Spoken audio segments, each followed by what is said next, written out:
So we created Baler Surf Fest to show the culture of surfing here in Baler because we have this deep history in Baler, which is we are the birthplace of Philippine surfing.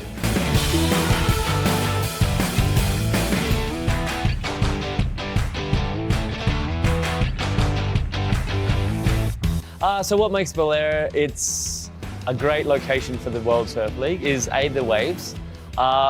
They are a great beach break, which is a type of wave that we do in surfing.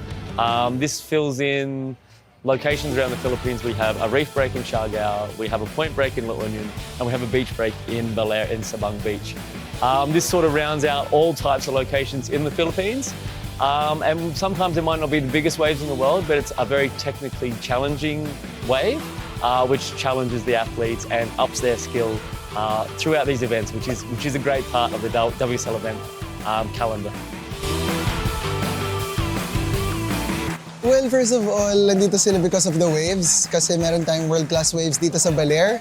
And second, sinasabi nga nila yung mga tao dito is very hospitable, very entertaining. So, tuwan-tuwa sila sa mga locals ng Baler.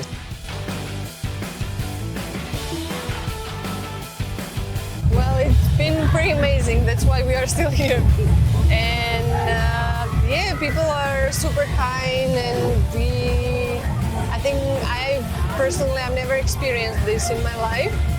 So we were very pleased to come here, to stay here, and everyone is like super nice and very kind. Sa amin naman na nagsa-start pa lang mag-surf, parang na-influence and nabibigyan kami ng opportunity to watch the surfers from other countries. My name is Rafael Castro, I'm from Brazil. It's my first time Baler. Baler, so good vibe, good waves, good food. Thank you everyone, good friends.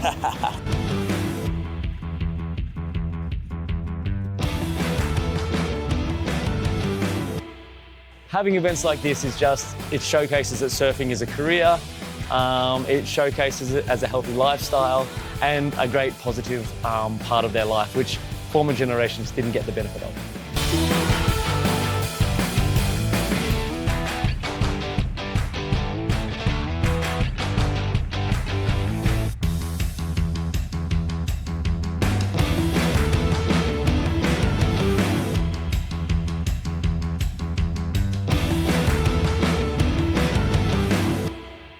Ako po si Lucio Briones, taga Cemento, 12 years old.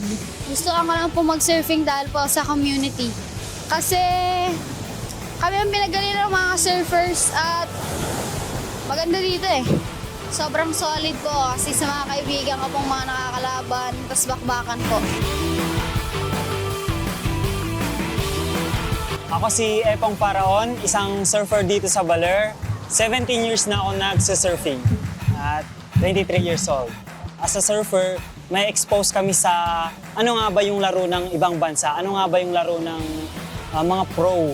So yun yung makakapagpa-inspire sa amin, sa mga kabataan, especially sa mga kabataan. So grabe, sobrang solid yung event na to para sa surf community.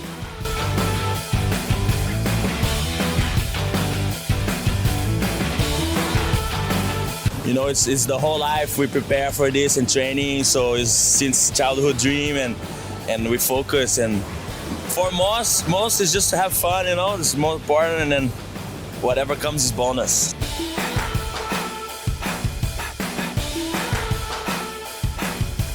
Sana hopefully next year kasi sobrang laking tulong niya for the tourism of Baler, especially sa surfing ng Baler Aurora.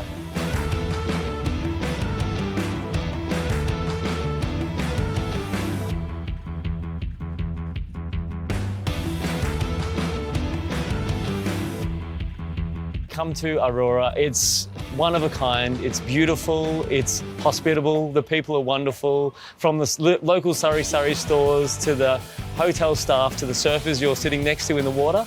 It's just an amazing town, so beautiful, and the location beauty is only outdone by the people.